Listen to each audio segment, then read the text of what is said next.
Oh, good afternoon, good morning, good evening. Welcome to The Unspoken Truth. I'm your host, Rob Russ.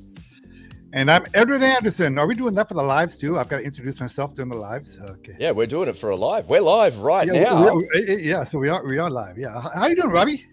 I'm really well.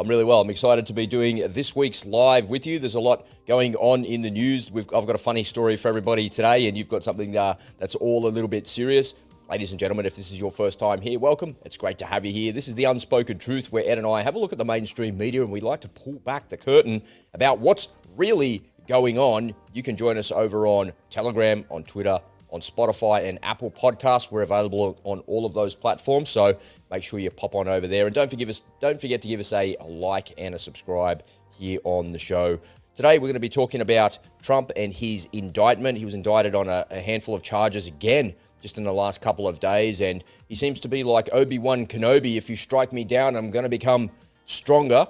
I've also got some information around the era of global boiling. You're not going to want to miss that. Oh, this is going to be a fun one. This is going to be a fun one today, man. Apparently, I'm boiling to death in like 4 layers of jumpers and jackets here in Sydney.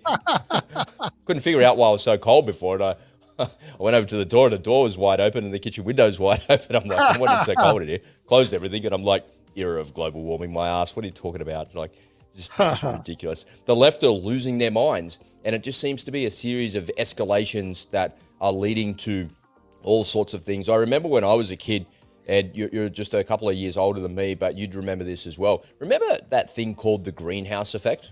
Of course.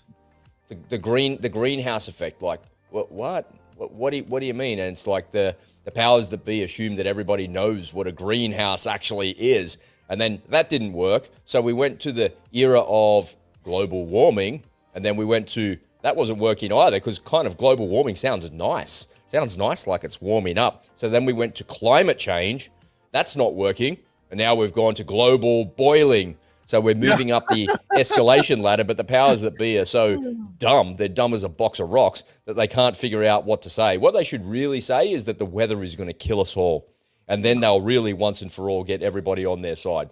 Maybe. You know, I've been working, I've been doing some research, and I've been working on, I've been compiling a list of these global catastrophe predictions that have been made over the past 100 years. Plague, war, finance, and drought and famine is what it's actually coming to. I'm talking about climate-specific warnings about climate.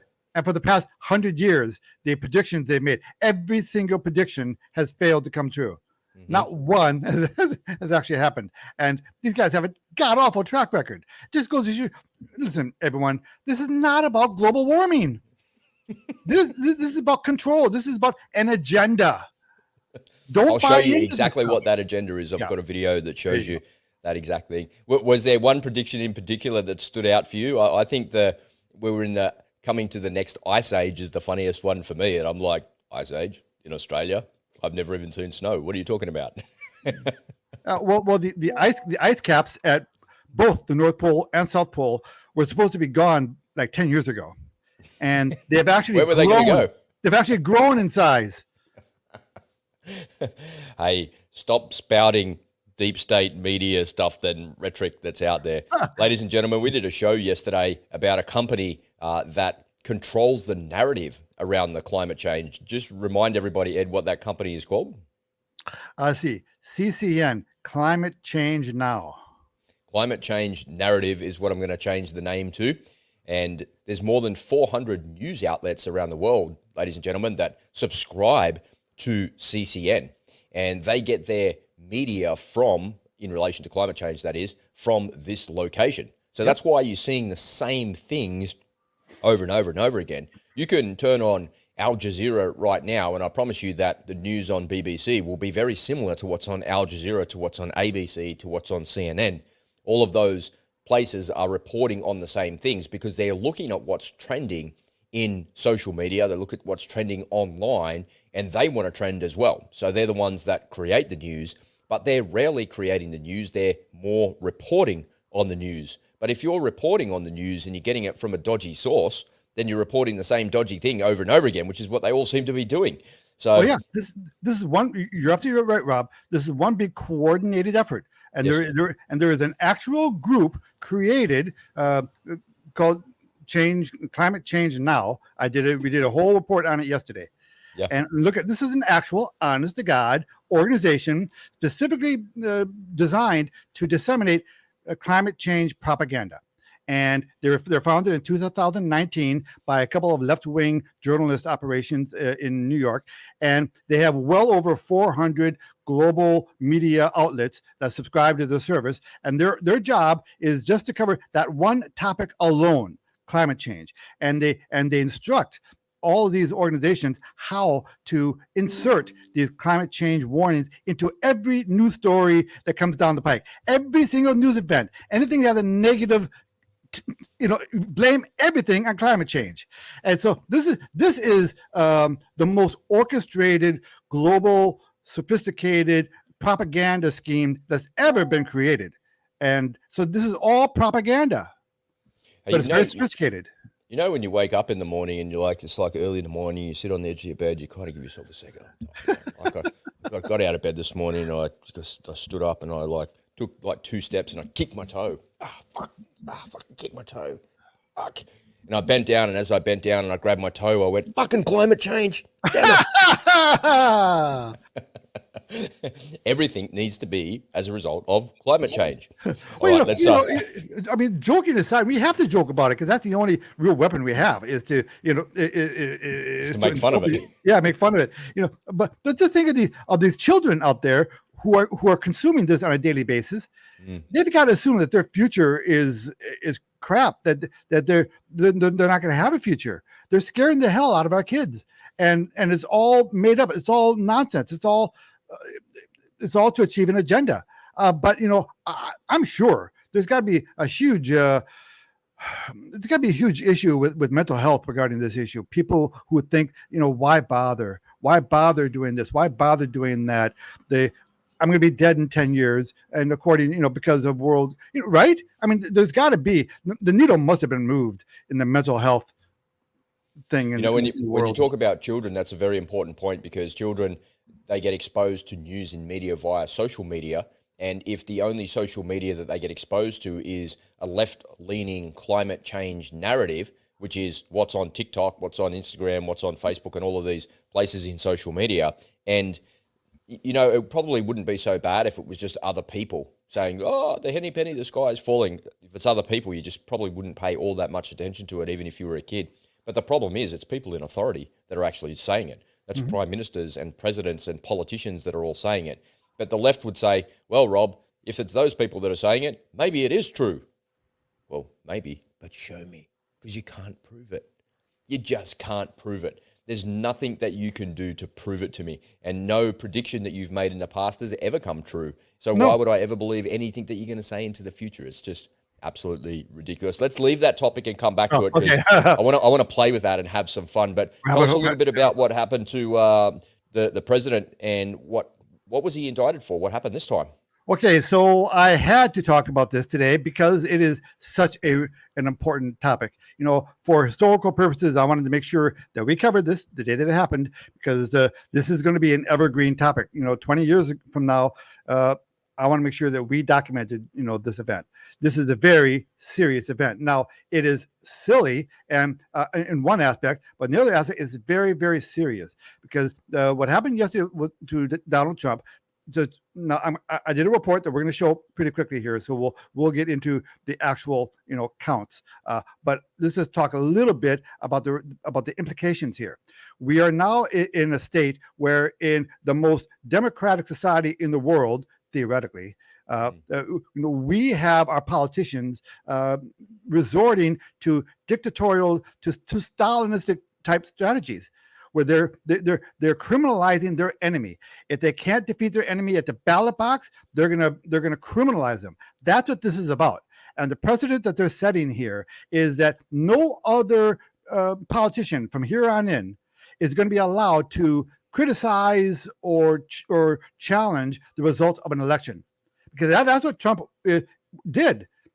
He thought he had won. And he was pushing back on whether he had lost or not. That's all he was doing. And they say because he did that, because he expressed his opinion on that topic, they're going to criminalize them. So they're criminalizing, again, free speech. And if they're allowed to get away with this, no free speech is safe. Now, we've been talking about free speech a lot in the channel. Pretty much a day does not go by where we don't talk about how freedom of speech is under attack. And you and I, we know we can be deplatformed at any moment. The government can do whatever they want to us. The government, look, your bank account isn't safe. Your car isn't safe. Your home isn't safe. Your money isn't safe. Your freedoms are not safe. They can take everything away from you. This is the power that the government yields. And if they're not kept in check, if they're allowed to get away with stuff like this, then, then our freedoms are going to be taken away, not a bit at a time, but a chunk at a time. And this is the most blazing example of that. This is outright tyranny, and this is banana republic type stuff. And people, look, whether you like Trump, if this happened, if this was all reversed, I'd be filing the same complaint. This is not what freedom of speech is about. Anyway. So just thank you for sharing all of that, because it's an important conversation, right? It doesn't matter what side of politics you're on or what you believe in. You should just be able to say whatever you want without inciting violence. That's the pretense of it, right? But what I'm seeing and the way I understand it as an outsider observing it all, I understand that the states are the ones that take care of the elections, right? So when you have a federal election, it's the state that actually runs it. They organize it, they administer it. There's the people there that look after it. Have I got that correct? Yes, you're right, except for the very end. So at the very end, which was taking place on January 6th that day, is they were certifying it, right? They're certifying the election. So there's a final process that say, all right, they gavelled it, but it's a rubber stamp event, right? It's okay. We accept all of the states' results, and so it's a rubber stamp event, but it is a formal event. And what Trump was doing that day is he was telling people, listen, go down there, let them know that it was a peaceful protest. He was saying, let's just let them know, just basically shout out, we don't want you to certify it. I mean, he knew it was going to be certified. I mean, he knew it, right? Yeah, because it's a rubber stamp that's happened lots of times before. But it's just a formal protest, kind of a. We don't believe in it. This is what it is. So you spilled over into something else. Yeah. So your analysis is correct. That's the way our system works. And then there's that final process, this is formality of certifying the election, and that's what was going on that particular day. So are they trying? So they're indicting him. So they've charged him with a crime. So are they then? So by the way, a crime that does not appear on the books. This is a made-up crime. Made it up. Yes. they figured it out. They not in legislation by the Attorney General or something. They just made this shit up. Yeah. Crazy. Well, before we tread on that, what I understand is what they're trying to do, because the states run the election. What the governors can do is we're just not going to put the guy on the ballot because of this. There's too much uncertainty. Is that how it works, or does everybody have to be put on the ballot if they've been nominated? And can anybody throw their hat into the ring to run for the president of the United States? That's how I thought it would work. Sure. Anybody can throw their hat in the ring as long as they meet the minimum requirements. The criteria. Yeah. Now, one of the qualifications that disqualifies you from being president is being a convicted felon. Right. So that's. But I understood, even if he doesn't get a conviction, that's what they're trying to do, is that state by state, they'll go, no, not putting him on the ballot, not putting him on the ballot. That's how I understand they were trying to approach it and trying to unseat him, right? Because you're not going to be able to make any of the charges stick because he's got better lawyers, and it's just going to go on forever. And he hasn't been convicted of anything. So if he hasn't been convicted of anything, we can just drag the chain on this thing, drag it all the way out. You'll be the president eventually, and then off we go again. Well, making it onto the ballots is not a state-by-state decision. I see. That's what I understood. Yeah, right. Well, the minimum requirements are federal requirements, right? Right. So as long as, right. And then the federal government says, all right, these people are on the ballot, go ahead and run the election. Now, here are the names. Now, the individual states, the different parties and they might have their own little process for how they nominate someone. Like some people do caucuses, some states do. Each state has their own little formal way of getting somebody onto the ballot. But that is a party issue inside of the state. It's not a state. It's not an admin issue at all. Right. Yeah. Right. Yeah. Cool. All right, ladies and gentlemen, as we're watching this report, why don't you put a comment there for us in the live stream? Let us know where you're tuning in from. Let us know what your thoughts and opinions are. And let's take a little look at Ed's report today. Shout out to everyone in the Hey Ed, what's up? Pretty much have to cover because of its significance. Shout out to everyone in the, I didn't quite catch that in the Hey Ed WhatsApp group. I got a couple of people watching. Who's watching? Hey guys, who's watching? I see two people in the group. Anyway, go ahead. Tune in, folks, and let us know where you're from, and we'd love to hear your feedback as well. All right, let's take a look at the report. Okay, so this is a topic that I pretty much have to cover because of its significance. So yesterday, they finally did it. They indicted President Trump for the third time. And in the process, they demonstrated their fear of this man as well as their hatred for America. But could they have inadvertently just gotten him reelected? Interesting question. Let's talk about it.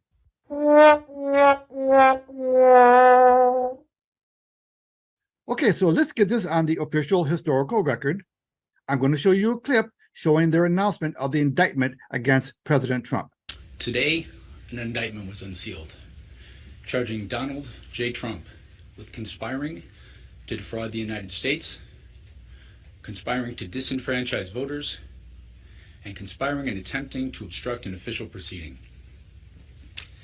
The indictment was issued by a grand jury of citizens here in the District of Columbia, and it sets forth the crimes charged in detail. It says the defendant, Donald J. Trump, was the 45th president of the United States and a candidate for re-election in 2020. The defendant lost the 2020 presidential election. Despite having lost, Jack Smith says the defendant was determined to remain in power. So for more than 2 months following Election Day on November 3rd, 2020, the defendant spread lies that there had been outcome determinative fraud in the election and that he had actually won. Okay, so let's be clear. What they're indicting him for is for not believing the results of the election. He thought that there was fraudulent activity. Look at, so he had an opinion, and he stated that opinion publicly. But they're indicting him for just saying that. So they're setting a precedence now that no other candidate ever in the future can challenge the results of an election, even if there is outright evidence of fraud. This indictment is unprecedented in American history, going after a political opponent. That is not what America is supposed to be about. And the Democrats are in a rush to get this done. Look at this clip. What's your sense of how Merrick Garland has handled this case thus far? Well, I think the appointment of Jack Smith was a brilliant stroke. His experience at The Hague made it clear that he was ready for this, and he's proceeded as fast as he could. Okay, I didn't have the whole clip in there, but he goes on to say that it's important that we get this done quickly. Why? Because they don't want this guy to be elected. They need to get him indicted before Election Day of 2024, because felons are not allowed to run for president, right? That's why they're doing this. That's how scared they are of this man, especially when they look at their current Democratic nominee, President Biden, and they're thinking, geez, this is not a very strong candidate. So we have to destroy President Trump before the election. That's why they're in a hurry. This is what happens in societies that don't respect democratic principles. This was standard operating procedure in the Soviet era. Remember this favorite quote by Lev Beria, an infamous henchman of Stalin? This is a guy who was put in charge of putting down any kind of opposition to Stalin. And this was the Soviet philosophy for keeping their political opponents in check. Just show me the man and I'll find you the crime. Okay. The idea being is if they want to get you, they'll get you. And this is what happens in an authoritarian state. And the deep state and the swamp in America, this is the way they operate. If you pose a threat to us in any way, we're going to find a way to take you down. They've been after this man ever since the day when he first announced that he was running for president. And now they stepped over a line that they never should have stepped over. A tweet from Mark Levin. It's official. Unelected reckless prosecutors and unelected Democratic DC grand jurors are trying to decide the presidential election. Democrat DAs and the earlier indictment, the same thing. Talk about attempting to deny voters the right to choose the next president. That is what this is all about. Exactly right. They're trying to deny you your right to choose your next president. So why did I pose that question? Could the deep state have just reelected Donald Trump? Well, because this is a very divided country. It is basically a 48-48 country with like 2 or 4% of people in the middle who are undecided, who are persuadable, right? Well, this indictment did not do anything to diminish the enthusiasm by the people who already support Trump. In fact, all this indictment does do, it makes those people even more loyal, even more excitable, and even more motivated. And then for those people in the middle there who are persuadable, if a couple percentage of those people just don't like the idea of an authoritarian state dictating who they can vote on, that small sliver of people who believe in freedom and rule of law and democracy, they could vote for Trump, not because they necessarily like Trump, but because they don't like the authoritative police state. I told you for more than a year now that this next election is going to be filled with fireworks because these people are desperate.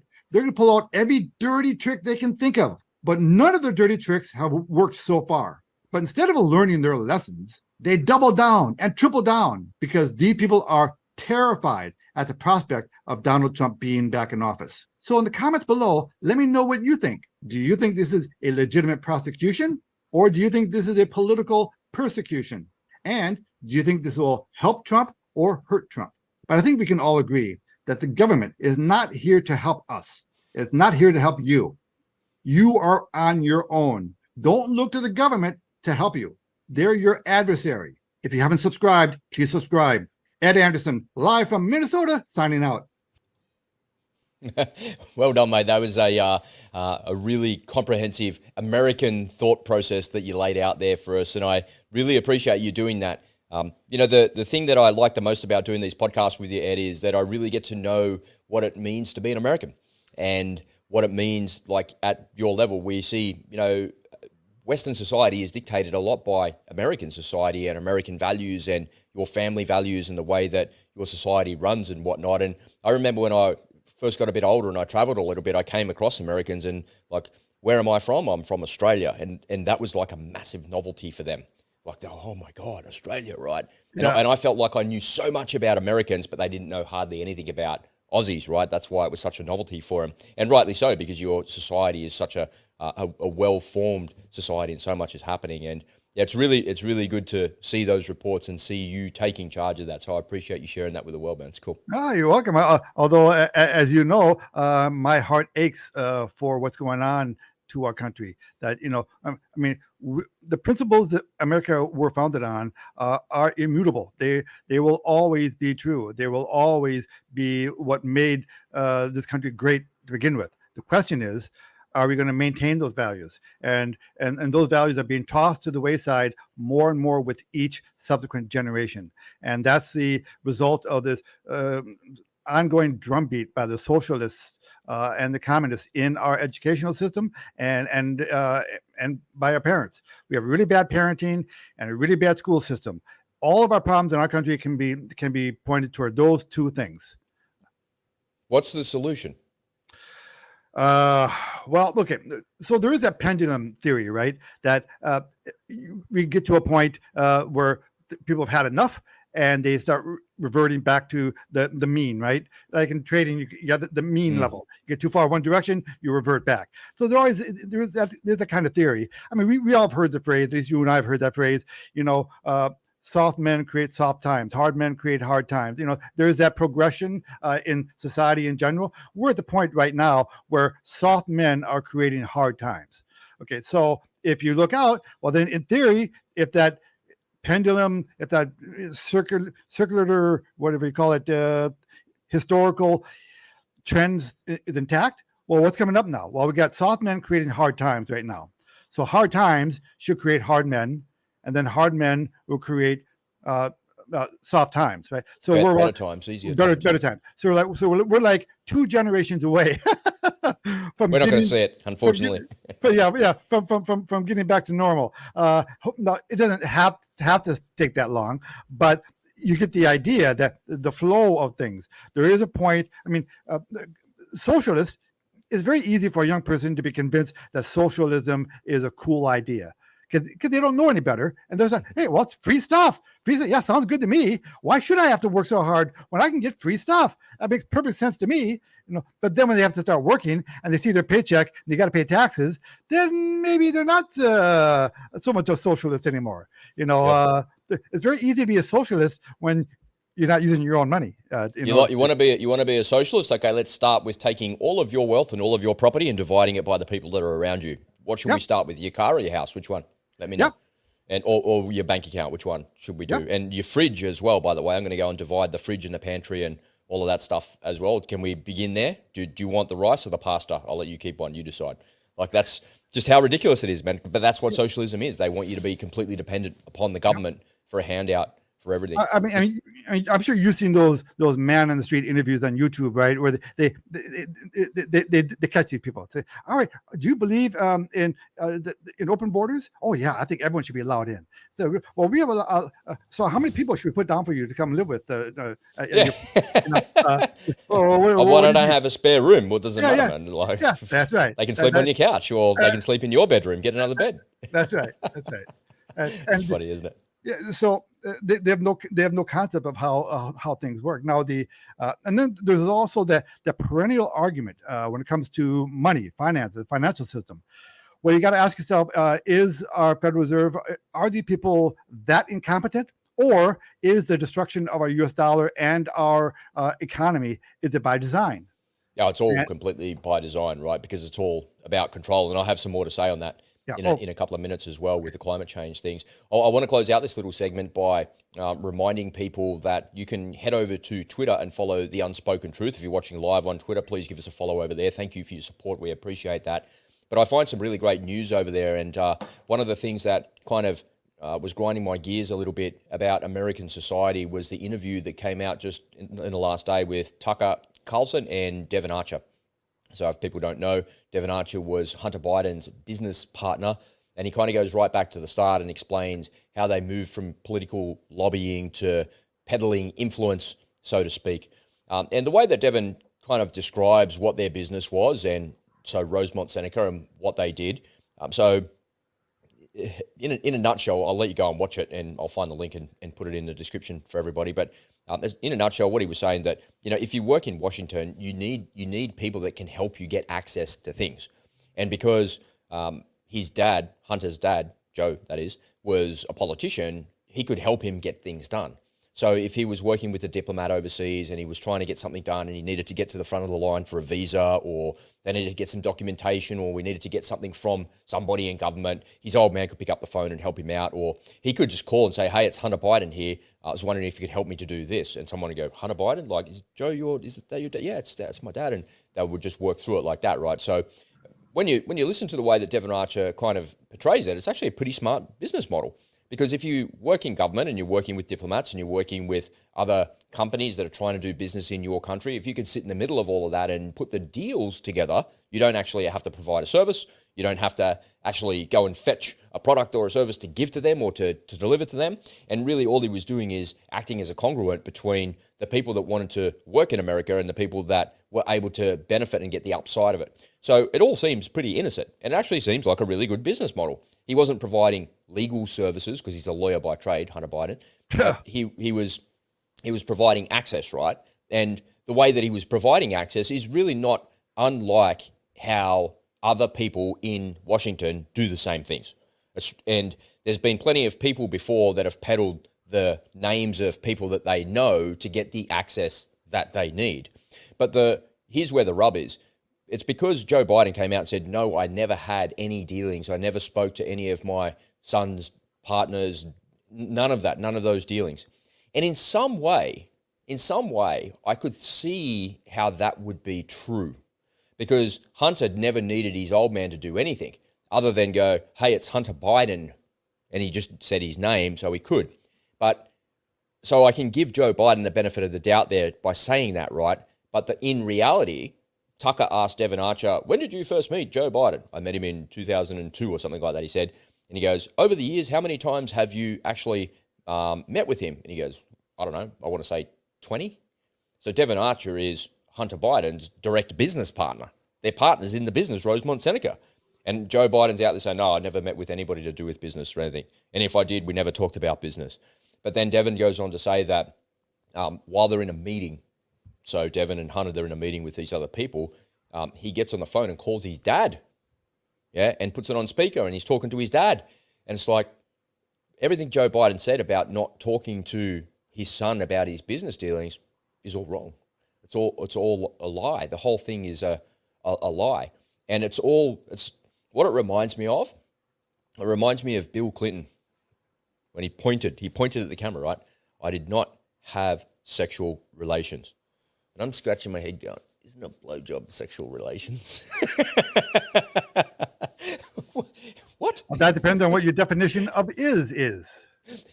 Or your definitions of sexual and relations. Yeah. So it's all about optics. That was really the first time that they tried to change the dictionary. And we've seen them change the dictionary a couple of times this year where they're talking about a recession. Well, that's not a recession. That's not how a recession works. That's not what it is. It is, man. Look, I could see it in the book. It's right here. I'm pointing at it. Like, no, that's the wrong book. That's not how it is. So it kind of, you give people the benefit of the doubt, right? You're innocent until you're proven guilty, but then they kind of out themselves with these silly acts that they actually go and do. And yeah, Devon Archer has really outed Hunter Biden, and he's really outed Joe Biden as well. In just literally a 10-minute interview with Tucker Carlson. I think it's part 1 of 2. Only goes for 10 minutes or something like that, but it's worth having a look at. I just wanted to get your reaction on that and see what you thought about that. Well, that's an interesting point of view that you put on it. Okay, so listen, there is that old saying in business, right? It's not what you know, it's who you know. All right, and that's what he was doing. And when you look at it, everyone's like really critical of him, saying, he didn't do anything. He's not a lawyer. What does he know? All this bullshit. And it's like, yeah, but he's got like a giant network. And he's got a giant network because of his name, and that is very valuable in business. Wall Street is littered with idiots, all right? But they went to the right schools, they joined the right clubs, they know the right people, right? And so they got favoritism, they got in on a deal before it went public, and so knowing the right people, having access is everything in business. It saves you a lot of time. It cut, you can cut a lot of corners. You can cut through a lot of red tape if you know the right people. Right?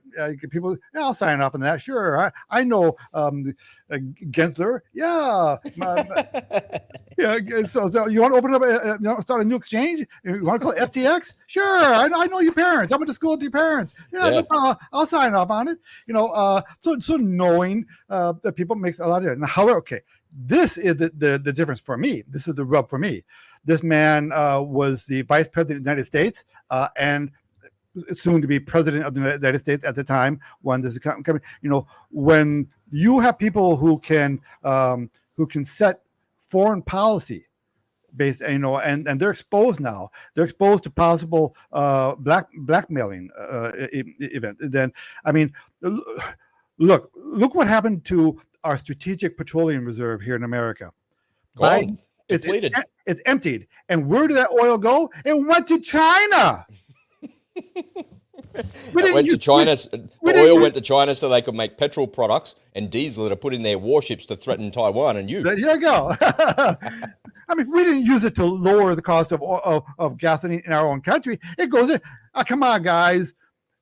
How much stinking to high heaven? What about all the Shahid drones in Ukraine where they pull them apart and they're full of components from Western companies, and the missiles the cruise missiles, the caliber cruise missiles that the Russians fire at the Ukrainians, they find the crashed ones, they pull them apart, and there's 136 different components on the inside of it, and they all come from anywhere but Russia. Yeah. There's a book on my shelf there called No Better Enemy. Yeah. And that's what it's all about. You're just funding the enemy to actually keep it going. This is all about money. Everything goes on in Washington, D.C., and foreign policy is regarding money. J.P. Morgan is running the shots. J.P. Morgan is more powerful. Jamie Dimon is much more influential and powerful than the President of the United States. Yeah, absolutely. So here's one for you along that vein with Jamie Dimon and these people that own these businesses. A lot of people don't know, but there's a pipeline that runs through Ukraine from Russia that pumps gas. Don't you think they should turn that pipeline off? And what about when Russia sell all their oil products to India at a reduced market rate? India refine them into the petroleum products that the world needs and then sells them back to Europe. We're funding the war directly by buying petroleum products from the Indians and continuing to perpetuate the cycle. I remember, and I'm no Putin apologist or Russian bro, but everything that we see in the optics of all of these things all of the time is just only what they want you to see. I remember when Russia went into Syria, because the only foreign base that is outside of Russia happens to be in Syria. And that's where they had a presence. And the war wasn't going very well. And Bashar al-Assad was having a hard time with ISIS. And the Russians came in. And the reason he was having such a hard time is because there's all these different factions. It's actually a civil war. Then the Kurds are in there. And then ISIS are in there. And people are fighting against the government. They're fighting against each other. And it's just a big giant mess. And the Russians came in and said, if you don't have a Syrian flag on your shoulder, you are the enemy. We will destroy you. If you're not fighting, we're the Russians and we're on the Syrian side, and we're going to bomb and destroy everything that's not part of Syria. So if you're on that side, you better think quickly about getting a flag on your shoulder or putting your weapons down and going away, because we're coming for you. And the very first thing that they did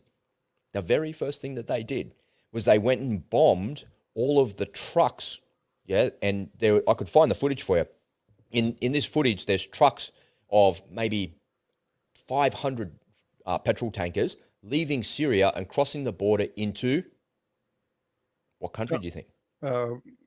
Russia? Turkey. From Syria into where? No, Turkey, man. Turkey. Oh, yeah. Into Turkey.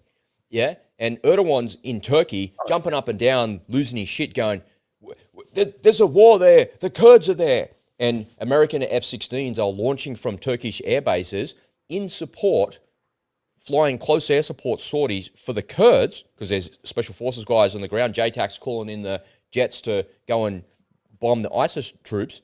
The F-16 would land, and then Turkish F-16s would take off and go and bomb the Kurds. Meanwhile, all of the oil is coming out of Syria, going into Turkey, being illegally sold and processed in that part of the world. And the Russians went, well, the whole reason ISIS are able to continue is because they're being funded by the illegal oil that they keep stealing from Syria. So why don't we just go and bomb those convoys of trucks? They won't have any more trucks. We'll cut them off, cut their money off. We don't have to bomb the oil refinery. We're not going to do that. That's Syria's asset. And then it all goes away. But they put this front on like, henny penny, the sky is falling. ISIS are the worst people in the world. Okay, ISIS fighters are driving across the border in a semi-trailer full of oil, and they're like, yeah, come in, man, just put it over there for you. Yeah, here's your payment, by the way. Here's a drink, here's some food. See you in the next run. Bye. And they're ISIS people. No better enemy, man. No better enemy than just keep funding them, keep funding the war machine. So the Turks are getting all of the money from the oil, but then they're actually going and launching airstrikes against the people that are trying to stop the place where the oil is coming from. My head is going to explode, blow. It's never that simple, right? Whatever headline the mainstream media is giving you about anything, especially war-related, it's not that simple. That's the unspoken truth of it all, isn't it? Absolutely, absolutely. And it's not necessarily bad guys and good guys and bad guys. There's a lot of gray area when it comes to war. Yeah, absolutely, for sure. All right, well, I think if Donald Trump does get himself into trouble and he finds himself in court, they're only going to make him more powerful and stronger as well. But it's also the reverse might be true as well. If they succeed in this, it's going to be a really black day for America, because the implications are profound going forward. If they're allowed to get away with it, if they're going to be allowed to criminalize their opposition, then whoever happens to be in charge could do the same thing to their opponents, right? I never thought that we would end up in the banana republic of the United States of America. Well, yeah, we're drifting very close to that, aren't we? I never thought that a lot of things would have happened. We're in bizarro world, man, on so many levels. And it's so weird. I mean, people have to understand these are not only crazy, these are precarious times on multiple levels, politically, financially, economically, and socially, particularly socially. Yeah. And you just get the sense that we are coming apart at the seams, and you get the sense that this is by freaking design. There are people behind this who've orchestrated this chaos, and they've got big and while we're busy, causing divisions in our society, and while we're busy hating each other, hating whichever group you happen to be in, the other side is loving it because it makes us less united, it makes us less powerful, and it gives them a better chance to implement their nefarious plans. So the Chinese and the WEF are going to take over without firing a shot. And I'll close out by saying this, when we're busy fighting each other and you're busy with your head down fighting with the so-called opposition, the enemy are maneuvering on you. And that's exactly what's happening. The enemy are the WEF, the World Health Organization, the United Nations. Those people are maneuvering on us because they've sowed all the discourse into our society. This is a nice little segue. I want to kick off. I didn't have any graphics at the start of the show there. Sorry about that. I wasn't quite ready for it because we haven't done so many live, so I forgot about it. But here they are. I want to transition here, folks, and I want to give everybody a little bit of a warning as I play the first video because there's a whole bunch of screaming and shouting. I'll turn it down, but I don't want you to be listening and go, oh my God, screaming and shouting, and then grabbing for your phone if you're listening to this, or grabbing for your speakers or whatever it is. So I'll turn it down a little bit, but just let you know that there's warning coming. So we all know that Guterres, the idiot from the United Nations, came out and said the era of global warming is over and the era of global boiling is here. I want to show you the reaction to that because here we are where there's all sorts of chaos in the world, and this is the thing that Australian politicians are grabbing onto. It's very strange. The people from the Greens Party and the Teals and even in the Labor Party are saying the same thing, and there's a bunch of independents that we have in our parliament saying the same thing. They're parroting exactly the same thing that the United Nations is. And it shows me that not only the Climate Change Now media organization is driving the narrative, but actually the United Nations, an unelected body of bureaucrats that are not elected by our country, is driving the narrative here in Australian politics. So Australian politics, the Greens Party have several seats, and the Teals and the Greens and the Teals come together with people from left factions of the Labor Party to control the government. So essentially, by proxy, the United Nations and their rhetoric is controlling the Australian Parliament and the Australian government. And the green policies that are going on with trying to get rid of coal and gas and use renewables is being driven by the United Nations. But ladies and gentlemen, this is not about green energy. This is not about fake climate change, fake global warming, fake ice ages. It's not anything to do with any of that. All of it, 1000% of it, has got to do with controlling you.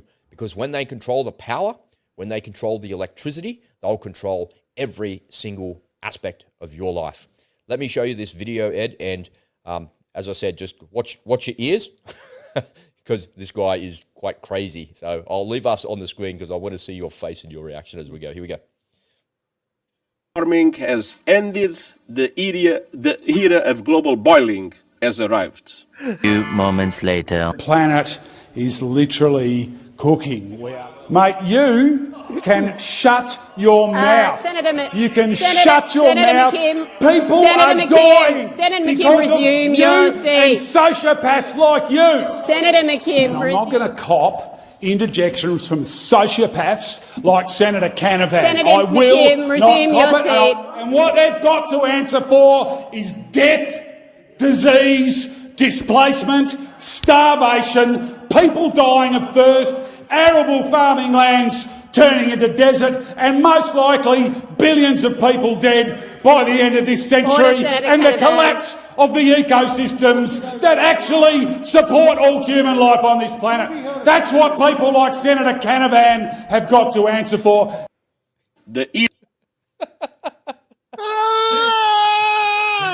Have you ever seen a lefty lose his mind so badly? Oh yeah. That's just another Tuesday. Yeah, that's. I don't think I've ever seen anything like that in Australian Parliament. Yeah. I don't know about your Parliament, but for lefties, that's kind of that's what they do. That's modus operandi, and they're fascist. How dare you interrupt? When he's talking about death, I am the moral superior here. Yeah, right? That's what it is, isn't it? Yeah, you're right. When he talks about People have died. Who? Which people? Where? Like, which?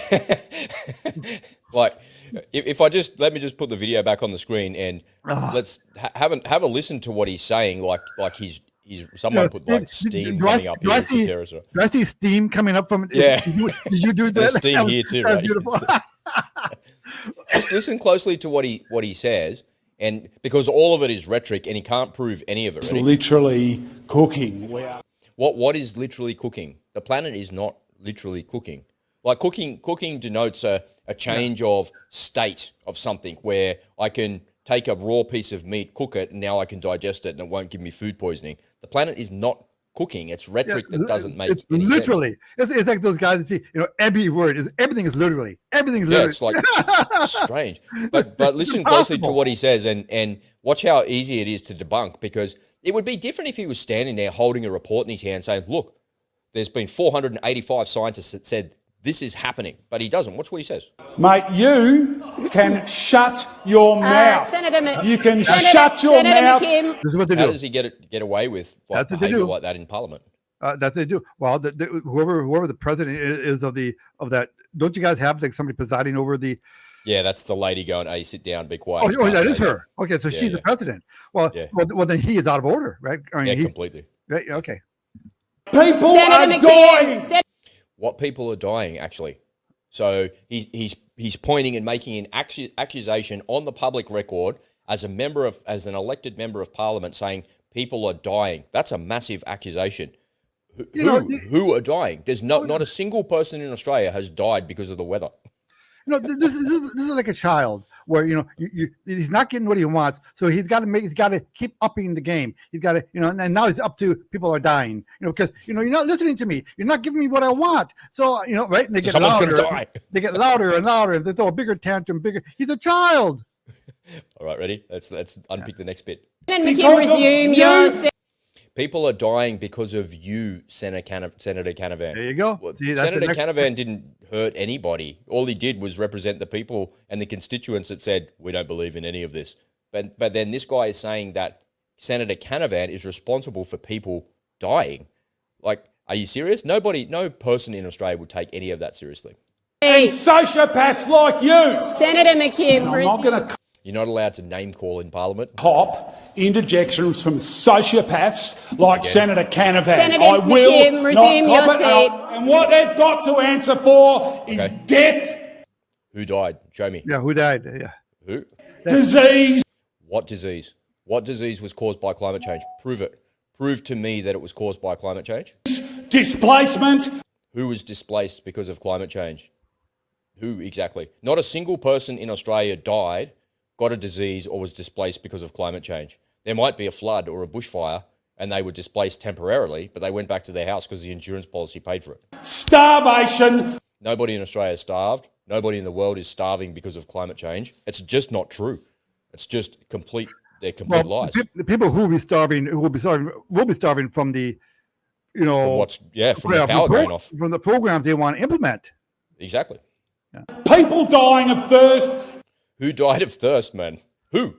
Show me on the record who died of thirst. You just can't prove it to me. You can't prove to me that anybody died of thirst. And even if someone did die of thirst, you can't say that happened because of climate change. I kicked my toe this morning, but that wasn't because of climate change.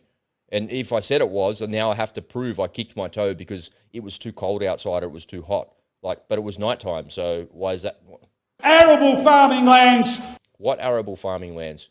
They're trying to destroy farmland. Exactly. They're trying to get rid of farmlands and get rid of fertilizer. Turning into desert and what farmland turned into desert? Yeah, exactly. most likely billions of people dead by the billions? Okay, how many? Okay, remind me, how many billions of people are there on Earth? 8 billion people, and he said billions of people. There's 25 million people in Australia. There's no wonder why you will never ever see these leftists in an actual debate. Never. No. Not a single thing there. There's not one thing that he said in his screaming and shouting in his rant that he could prove. Not a single thing. And it's not up to me to disprove what his claim is. He's making the claim. It's up to him to show me that that's true, to convince me. Okay, maybe it is true. Maybe there are people that are dying of thirst. Where? Who? Show me. Okay. And if those people are dying of thirst in the Sahara Desert in Africa, well, don't fucking live in the Sahara Desert in Africa. What did you think was going to happen, you dumbass? Yeah. Well, that's why you'll never see these people in a debate. Now, this is why people like him, they need the UN so much. And they need the WHO so much. They need the WEF so much because they're going to use those as authoritative figures. According to the World Health Organization, according to the WEF, right? They use those as their sources of authoritative information. But that's what Guterres did in his speech. That's exactly right. Oh, okay. But he has no. But it's all based on lies. So these people are reliant on these external organizations to give them cover for. But the strange thing is, if you take that to its nth, Guterres is saying that we've moved from the era of global warming to global boiling. Okay, where did you get that information from? And he says all scientists agree that this is happening, and it's happening faster, and it's worse than we ever said. Okay, which scientist? Show me. Show me the list. Show me the website and the list of which scientists, because I can guarantee you that it's only like 3. And those 3 scientists are all funded by the United Nations. Even if there was 1,000 scientists there that said that, and we looked at where their funding come from, I guarantee you that it would all come from the United Nations, because the consensus that they get is bought. It's a purchased consensus. But help me here, Ed. Help me here, man, because like I'm really struggling and I need your help. How can these politicians in Parliament not see any of that? Like I'm just a regular, normal person living in society. I watch the news a little bit and I kind of like laugh at these things because it's a bit of light entertainment for me. That's a strange thing to be entertained by, but people arguing. But it seems like this guy, Senator McKim or whatever the hell his name is, he seems to believe that everybody is going to die because of global boiling. It just seems absurd. But he doesn't take the time to actually look further upstream. Okay, Guterres said that the world was going to boil. Okay, cool. Where did he get that information from? Well, he got it from scientists. Okay, which ones? But where did those scientists get their money from? And then that's where it stops, right? Follow the money. What I need help with is understanding how naive these people are when they're just parroting the United Nations. So they don't realize that they're the Trojan horse of the United Nations governing Australia. But that's not what we elected. No one elected that guy to have the United Nations run their policies on everybody else. But that's what he's doing. So why would they be doing that? Well, you see, this is the really big advantage to being an ideologue. Okay, you don't have to know what they. It doesn't matter, right? Yeah, right. Just take it for what they say. That's right. You know what ideologues do is they look for the marching order. They look for the problem. Okay, that's about, and then they work backward from there. Instead of following the facts and coming to a conclusion, they start with the conclusion and then they work backward from there. Now they make up the facts. That's right. They make up the facts, and they say, "Well, the facts are there. Just trust me, because I believe the WEF. I believe in WHO. You don't believe in the WHO. Who are you not to believe in the W? They're the World Health Organization. Who are you to argue? You know." And this is the exact reason why I say, if you're a military-age male, leave the military immediately.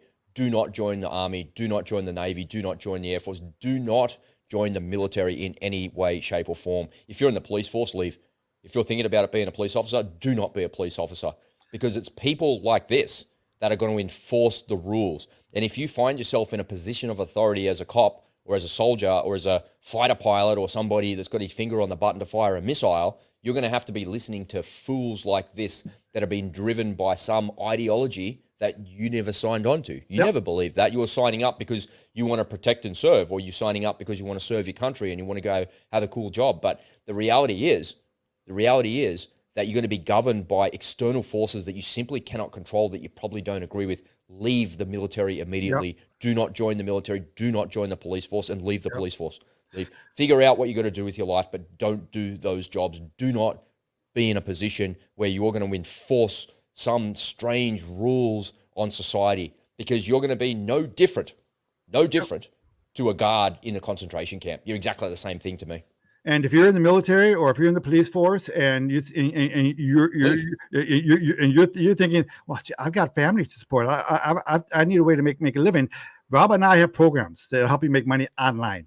Exactly. Reach out to us, man. There's thousands of ways to do that. Right? Yeah, we'll get you set up. There's always options. But when you are a police officer or you are in the military, you got to follow orders, and whether you like them or lump them, you're expected to follow them. And if you don't, there are consequences. And that's why I say don't join, because we're on such a slippery slope that we can't get off. If there's a lockdown because of climate change and you're a police officer, are you seriously going to write people tickets because of climate change, because of the weather? That's where we're going. That's what you'll be required to do. There's a lockdown. You can't leave your home. You can't go any further than 5 minutes away from your house. You cannot leave your home. Why? Because of climate change. Are you fucking kidding me? And you're going to be somebody that enforces that rule? Yep. Are you serious? I don't know what happened in the camp, man. Like, the Jews did it to themselves. Like, I don't know, man. I was just there. I didn't do anything. The executions, yeah, I was there, but I didn't pull the trigger. It's just bullshit. Every police officer on planet Earth and every person in the military needs to read the book Ordinary Men, which explains how these police left Germany, went to Poland. They were too old to be soldiers, so they were cops already. They sent them over there, and they were given orders to round up the Jews, take them out into the scrub, dig a ditch, make the Jews dig a ditch, and they shot them and killed them all. And they all said in the interviews, there's 60 or so people that are interviewed in that book, yeah, I was there, I saw that happen, but I never did any of it. And all of them denied it. But just because you were there and you didn't do it, even if that was true, which is not, does that make you complicit in the crime? Yes. If people are going to go to a lockdown because some strange ideologue is going to lock us down, then you must not enforce that law. You must not enforce people being locked in their homes, causing misery, pain, death, destruction because you want to keep your job. Are you kidding me? And you're going to let some green ideologue like this actually drive the way that you behave? Are you kidding me? What? Man. Yeah, it's a slippery slope in society, man. It's over. And if we do have anybody in the military or in the police force out there in our audience listening, and you're involved in any kind of these enforcement actions during the worldwide flu, could you share with us, your experience? Did you feel like you were doing the right thing, or do you have regrets for what you did?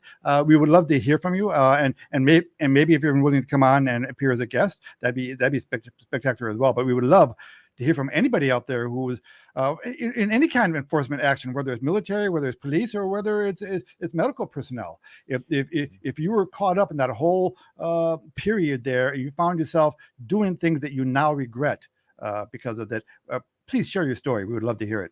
I've shared my element of that before. I was in the military in a different time in the 1990s and the early 2000s, right? And I always remember my brother not being against what it was that I was doing, but asking, like, why would you want to do that? Like, he always found it like a little bit strange. Like, why? He never even understood, like, it's a cool job, man. I get to jump out of planes. I get to travel the world. I do all these things. Why would you? But they want you to go and kill people. Why would you want to ever go and do that? And at the time, I never realized what it was that he was saying to me because I was a little bit blinded to it and brainwashed by it. But when I look back at the history of my military career, I learned a lot of stuff. I grew up there and I had some amazing experiences and some incredible friends, but it's a giant regret I have in my life. I wish that I had have found media. I wish I had have found the arts. I wish I had have went to university and studied something that was to do with media and arts and developed a different career that wasn't dictated to me by what uniform I had to wear or what hat I had to have or what gun I had to have in my hands. And my brother was right the whole time. I look back at those times and now I compare them to these times and I think, you know what? I'm never, ever going to wear those medals that I have in my drawer ever again. I can just fucking throw them in the shit tin tomorrow. I couldn't care less. My time in the military is not something that I'm proud of anymore because this is, I once was proud of that. But now I've got to the point in my life where I look at it and go, that was a categorical mistake that I made as a young person. And if I could go back and change things, would I do it all again? The answer is no. Absolutely no way I would ever recommend that to anybody or to do that. And that's because people like this guy in Parliament are getting up and screaming and shouting and saying that billions of people on planet Earth are going to die because of the weather. But we can't even predict with any sort of accuracy what the weather's going to be in 7 days' time. Yeah. We can only do it to about 3 days. We can't do it in 7 days because of the way the mathematics works. But he knows that, but he said billions of people are going to die. And you're in the military pointing a gun at someone or a missile or you're going to shoot somebody and take somebody's life because people like that are driving it. Yeah. You're going to follow that guy's orders? Yeah, I know. Is that what you want? And he's the one in Parliament voting for those things. Yeah. It's ridiculous. Yeah. All right, I got sorry, go ahead. Or what if someone like him was actually PM? What if? Right? Well, we do. We have someone exactly like that, Anthony Albanese from the Green Left, who's implementing policies that's systematically destroying Australia. It's ridiculous.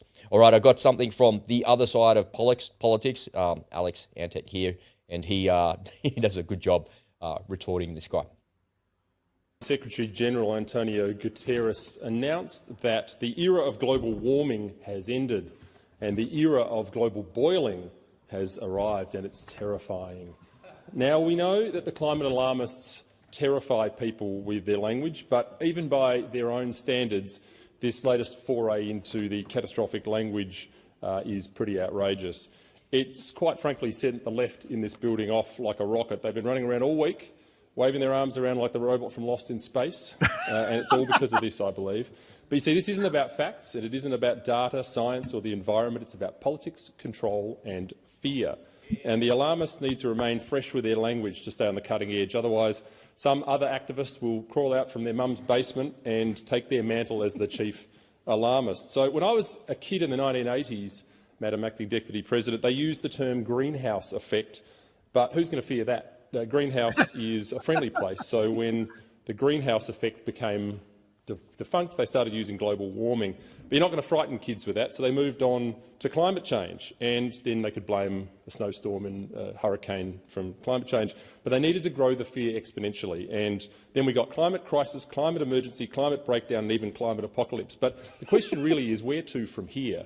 And so I've taken the liberty of coming up with 5 suggested names that I think will be much more terrifying so that the UN can use them in advance. I've come up with, number 1, global climate inferno, which sounds pretty terrifying. Number 2, mega universe heat death. That one should work. Number 3, super global spine-chillingly hot, which I think might terrify the kids.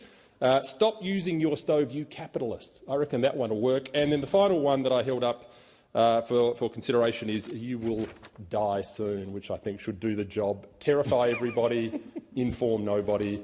That's the way of the world now. Yep. You will die soon. I love it. I think I just found my next thumbnail. You will die. Him holding it up, pointing it at it. Yeah. You will die soon. You know, I was joking to you yesterday about, you know, I had this image from that movie, you know, Christmas Story. And it felt like, you know, because there's a protocol when you're a kid, when you're trying to insult them, and you try up and, you know, I dare you, I double dare you, I triple dare dog dare you, triple dog dare you, and he skipped one, and everyone realized these guys, they're jumping around. I think you just get this feeling that these guys are gone too far. They've gone over, you know. Yeah, another way to describe it is you oversourced the pudding. Yeah, the pudding was delicious, but you just oversourced it. You had the balance right, but no, everyone's going, you're not boiling. If you look at Twitter, there's like people posting pictures of the snow and rain and all sorts of stuff, and they're like, global boiling? Man, I'm more likely to freeze here than I am to boil. Like, are you kidding me? This is ridiculous. We should point out to everyone, because you mentioned earlier how, you know, it's chilly where you are right now. You're in Australia, so you're having your winter. Right. So this is the time of the year in Minnesota where it is notoriously hot and humid. July and August are our hottest months, which is true for most of America, right? And well, most of the northern hemisphere, right? So you being in the south, it's the opposite. So there are people in the world where you're not having your hottest month in 120,000 years. The coldest, actually. Yeah, the coldest winter we've had here in Australia, certainly in New South Wales, I think for about 40 years or something. It's like, so what's the temperature today? So the temperature now, it must be like 10 degrees Celsius, something like that. 10 degrees. Oh, yeah. So let me go ahead. I got to turn on my phone. I need to check Siri. See, 10 degrees Celsius to Fahrenheit is like 50. So 50 degrees Fahrenheit. And that's your coldest winter? Yeah, like I'll go for a workout after this, and I'll put like shorts and a t-shirt on and just like a hoodie, and I'll get to the end of the street and take my hoodie off because Like, Yeah. it's warm. It's not cold. And if you go a little bit further south, it gets colder than that as well. But the coldest it probably gets on the coast, you'd be nudging up maybe. What's the temperature in Sydney, Australia? What's it giving you? 1 sec. In Sydney, Australia, it's 48 degrees. Yeah, see? Did you hear that? Yeah, so what is 48, that? 48 degrees. Well, that's Fahrenheit. So that's 8 degrees right now. It does have the degrees Celsius here. It's, 8. 8. So 48 degrees. So, okay. Still run around in shorts and a t-shirt for a workout. It's a bit chilly if you're sitting around, but it's not cold, man. Yeah. What's the record low temperature for Sydney, Australia? Here's an answer. Oh, I need to turn the volume up so you can. Yeah. What does it say? Are we in the era of global boiling? Guterres has got it all wrong, man. It's not true. What's the record low temperature for Sydney, Australia? Here's what I found from Wikipedia. The lowest recorded minimum at Observatory Hill was 2.1 degrees Celsius, 35.8 degrees Fahrenheit, on June 22nd, 1932. Okay. While the coldest in the Sydney 1932. area was negative 8 degrees It's not even freezing, right? 1932. 35 degrees Fahrenheit, 2 degrees Celsius. Not even Oh, freezing. Not even freezing. 38 Hey, degrees. he must be right. Guterres is right. We must be in the era of global boiling. It doesn't even get to freezing here in Sydney. Yeah. Well, you have to go back to 1932 to find the lowest record. It's ridiculous. Come on, guys. Crack open a book. Talk to Siri. Okay.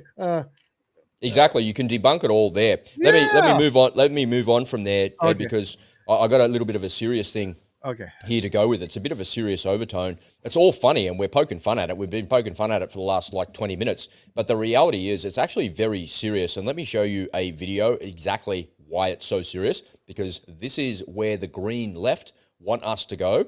And if you think this is not happening in Australia, you're wrong. This is happening right now.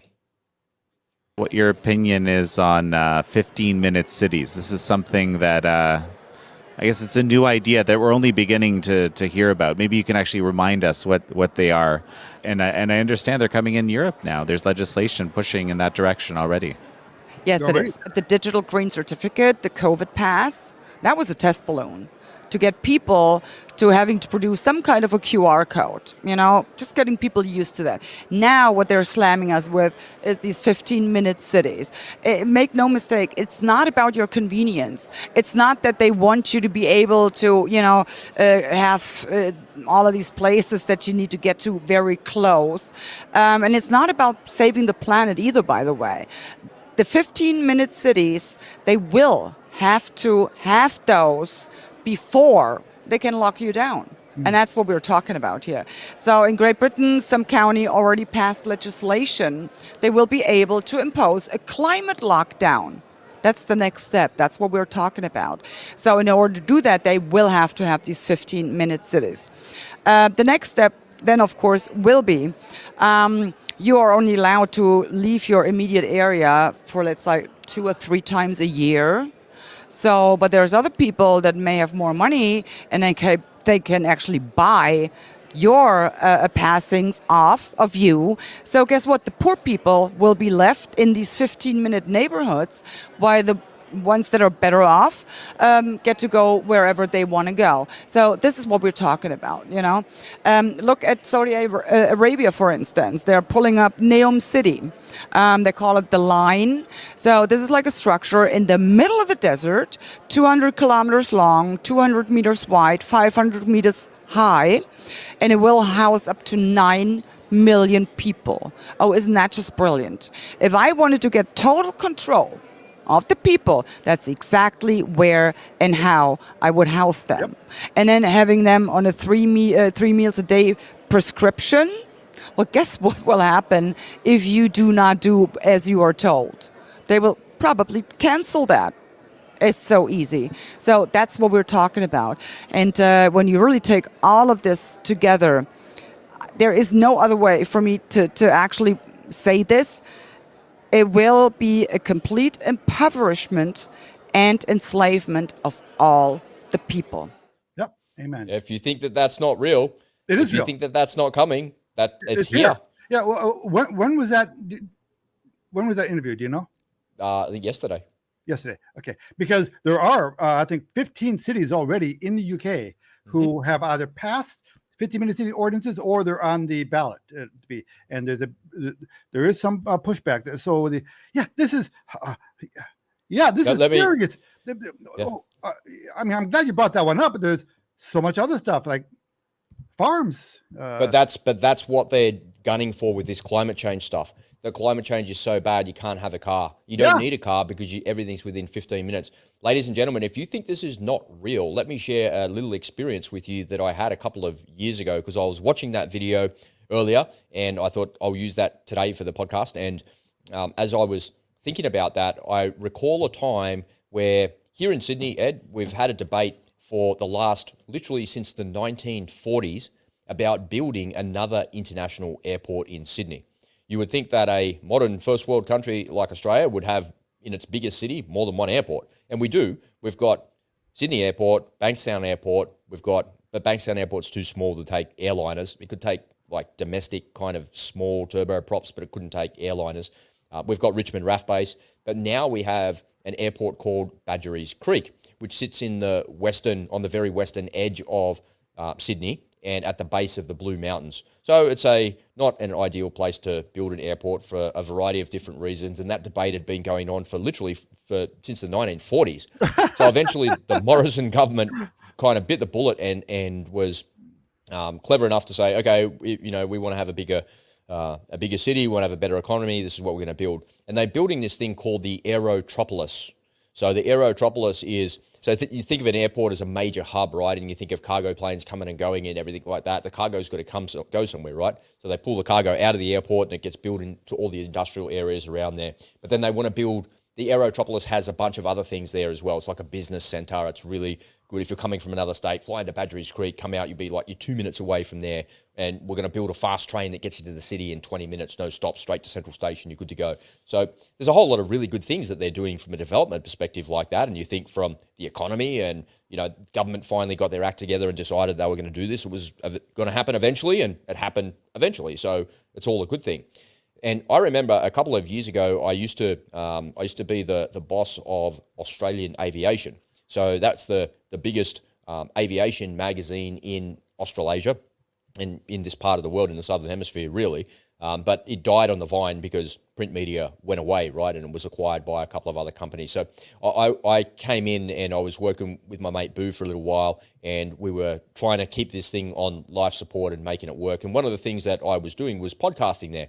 I think I recorded something like 150 shows or something, right? I was a podcaster, and it was a dream come true for me because I get to talk to pilots all day long. I get to talk about aviation and everything to do with the industry. And I was an airplane nerd from, when I was a little kid. So it was such a great role. And then being on the forefront of media in aviation in this part of the world, it was something I just really loved. It was the exact thing that I should have been doing with my life at the time. But I was lucky enough to go and sit down with the boss of Badgerys Creek Airport. Yeah.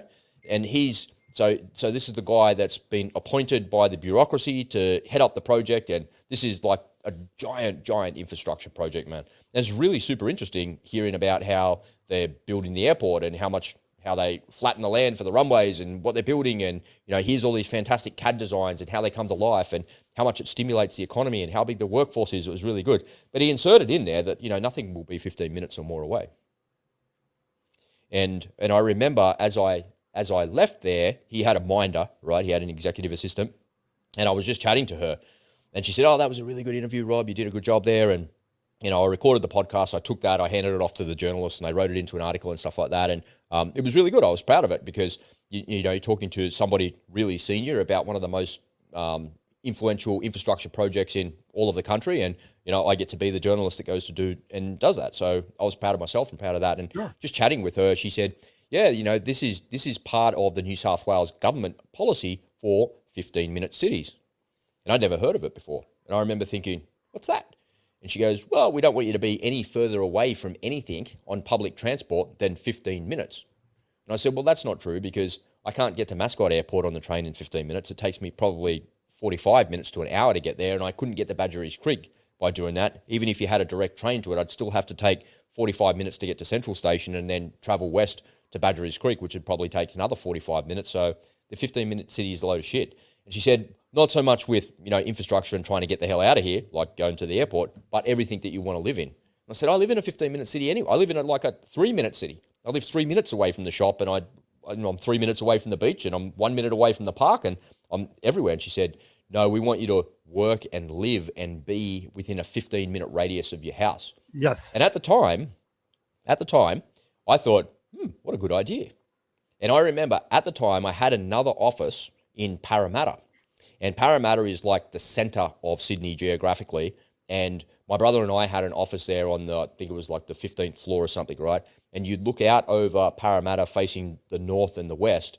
And I remember at one point I counted about 25 cranes on the horizon because they pulled the whole thing down and they were rebuilding it all into high rises and offices and everything like that. And you could get a good deal on office space and a commercial lease in that part of the world because they were kind of encouraging you to go there, and the public transport was great. It's a beautiful place to be around. The infrastructure is great. And when I go back there now, like 15 years later, 10 years later, it is like it's a really beautiful place. They've done a really good job of modernizing it.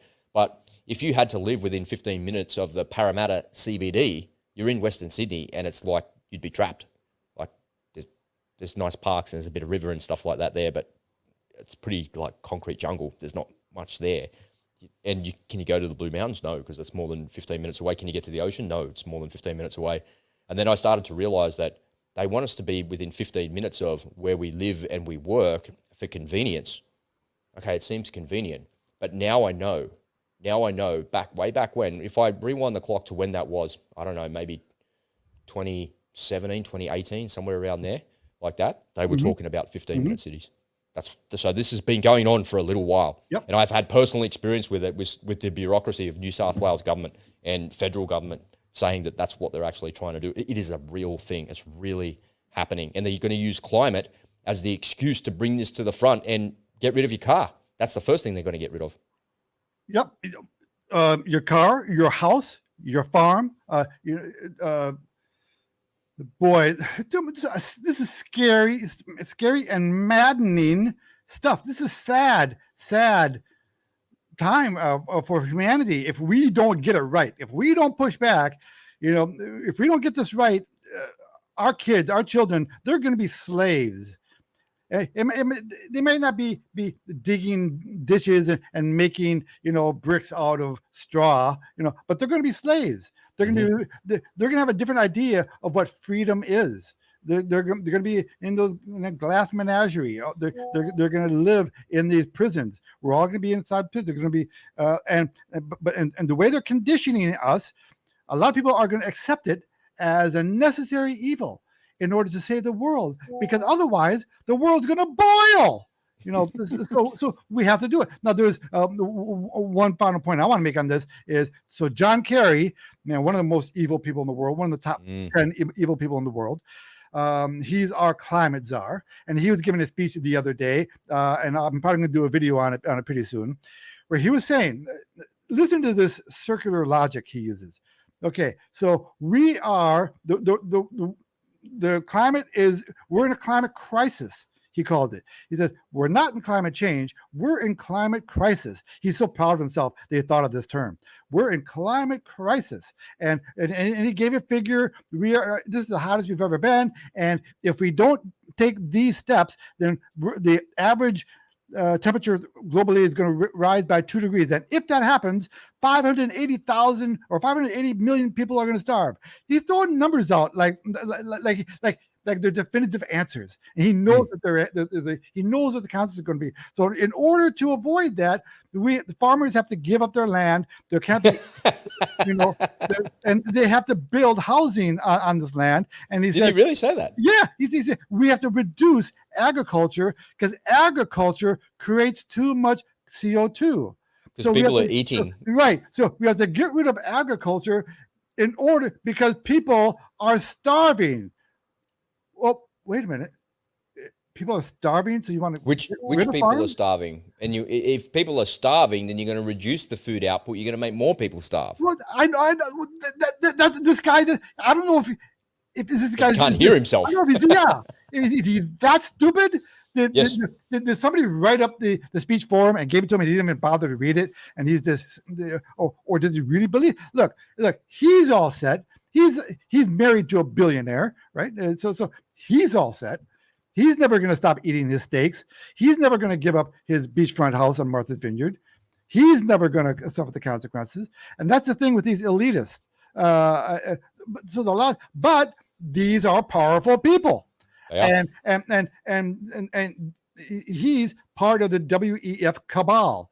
The WEF, look, if you took all these world elites that are creating these dystopian policies that are change our lives forever, you're probably talking like, I don't know, maybe 3,000 or 4,000 people total. There's not world, many of them, right? Yeah, so that elite class, you're talking maybe 3 or 4, maybe 5,000 people max. You know, the right CEOs and the right PMs and the right ministers, right? 4,000 or 5,000 people, and the other 8 billion of us, we're going to suffer the consequence. But so you've heard Klaus Schwab's brain. Yuval Noah Harari. You know that guy? Yeah. Mm-hmm. So he's that bald guy. He's Israeli, and he wrote the book called *Sapiens*. And so it's said that he's like Klaus Schwab's brain. That's how Alex Jones describes him. But I think a lot of what he says is actually true and is coming true. And one of the things that they talk about is you'll own nothing and be happy. And we're moving to a point of where we integrate with technology and we go to the next level. And it goes back to the very heart of that Australian professor who wrote the book called The Artilect War, where there's going to be the Terrans and there's going to be the Artilects, and you're part robot, you're part cyborg, you've got a chip in your brain, you're connected to that, you've got a thing in your hand, that's how you pay for everything, that's how you do everything. And so the reason I say that a lot of what he's saying is coming true, and he's actually right about a lot of that, and I think he's a jerk, by the way, so let me just put that out there as well, is because I've been helping somebody in the last couple of days write a script for a video about a course in ChatGPT. So this fella has a course in Udemy, and he's pretty big there already. He's got a couple of other courses going on. He's got, 100,000 sales or something like that, and he wants me to write his script for him. And okay, cool, I can help you out, do that.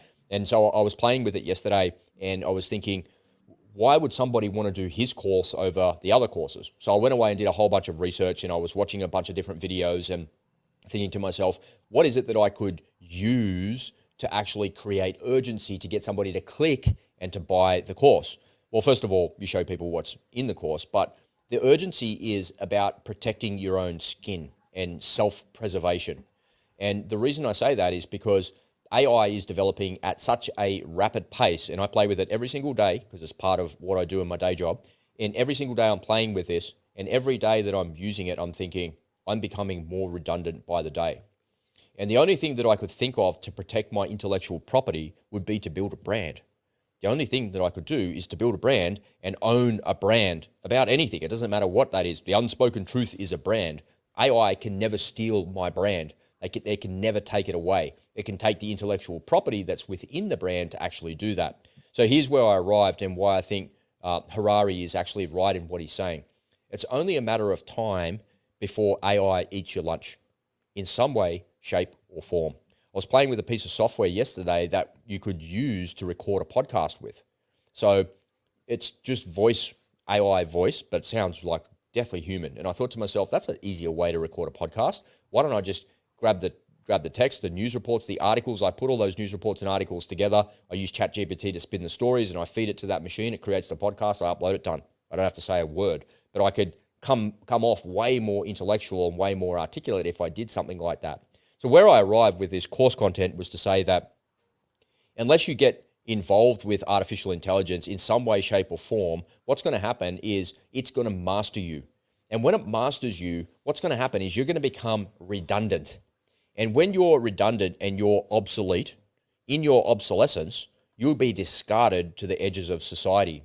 So if you're a lawyer, if you're a writer, if you're an accountant, if you're an artist, if you do something with your brain that requires you to type on a computer, you are now obsolete.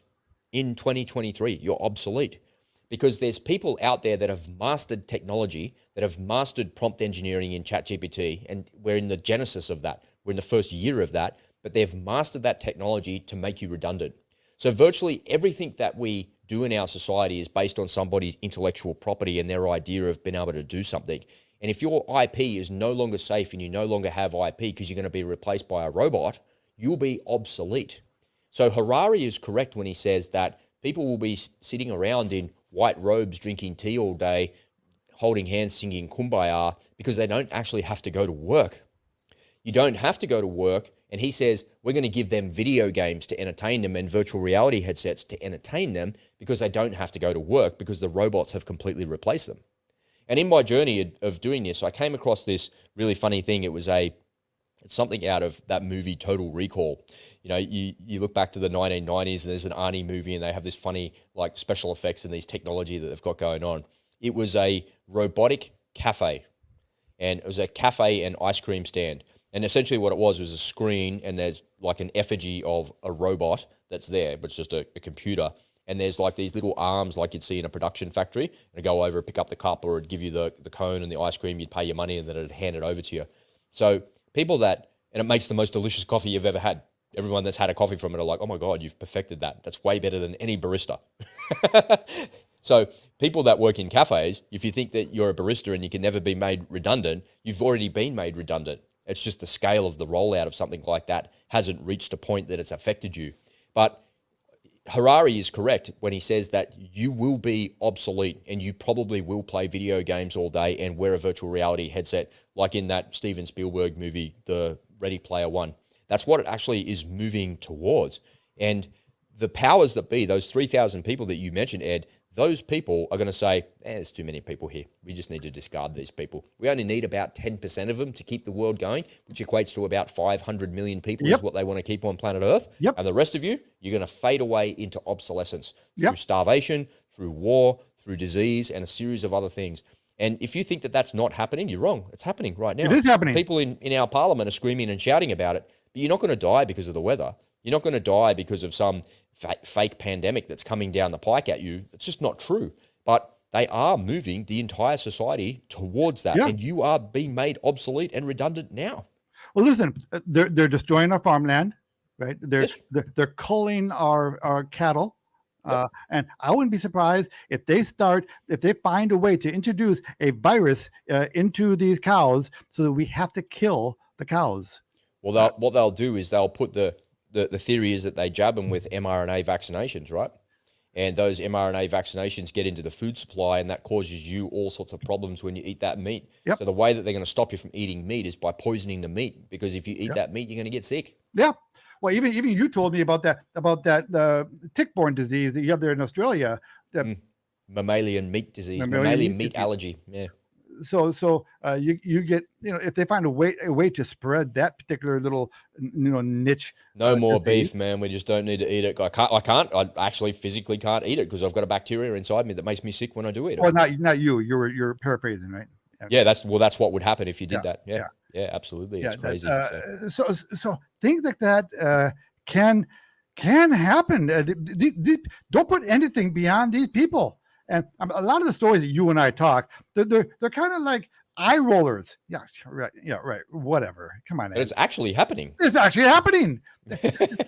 We can't make this stuff up. We don't have to make stuff up. The truth is entertaining all by itself enough. I want to go and put my head back in the sand and I want to, it's like I'll close out the show with this. It's like that guy in the Matrix. He goes, I just put me back in there, man. I just want to eat a steak again. I just want to And he turns on the team, right? He's like one of the agents, and they put him back in there. And he's like, that's where I want to be. I want to go back there. There's something to be said for that. I mean, everyone would say, yeah, that's not me, man. I want my freedom. I want my individuality. No bullshit, man. I want to go right back to 2014. There you go. And none of this ever happened. People are liars. Everybody lies. My final comment, I'll give you a second to collect your thoughts there. My final comment is, ladies and gentlemen, whatever happens, you're not going to die because of the weather. That's just not going to happen. You might die in a weather-related incident, in a cyclone or a bushfire or something like that, but climate change is not what's going to kill you. And there's just no plausible way that anybody making that claim can say that that hurricane, that cyclone, that bushfire, that whatever happened because of climate change. You just cannot prove it beyond reasonable doubt. And the reason I know that is because you can't predict the weather in any sort of level of accuracy more than about 7 days in advance. That's why the weather report only has 7 days on it, because it cannot be predicted with any sort of accuracy. The longer it goes on, the more inaccurate it becomes because of the mathematical models that they use. So don't buy into the fact that they can model what's going to happen by the end of the century and billions of people will die. It's just not true. It can't be done. Models don't work, and every model that they've ever created has been a complete, total, and absolute failure. Okay, and I guess my final thought would be, listen, we are going to be having designs put on our lives in a very big way in the future here. Everything from what kind of money you can use, to what kind of food you can eat, to what kind of house you can live in, to what kind of car you can drive, if you're allowed to drive at all, what kind of city you're allowed to live in, and you have to be aware. Don't fall for these psyops anymore. These are all big psyops, events. What happened there with the worldwide flu, that was the most successful psyop operation in history. Indeed. And it was a huge success from the point of view of the people who conducted the psyop. Okay. It's very depressing for people like me. Now, Rob and I didn't fall for it, and all we can do here, we're trying to do the best we can to strip the varnish off of the story that the media keeps giving you. Don't believe the headlines. It's always a lie. If you use that as your starting assumption, you'll be better off. 9 times out of 10, you're going to be right. That's a nice way to round it out, I reckon. Yeah. All right, ladies and gentlemen, don't forget we're available as a podcast. So head on over to Spotify, Apple Podcasts. Come on over to Twitter and follow us, and we're over on Telegram as well. Just take a little look in the description. All of the links are there. All right, Ed, let's get out of here. We'll see you next time, mate. Bye for now. God save the Queen. God save the Queen.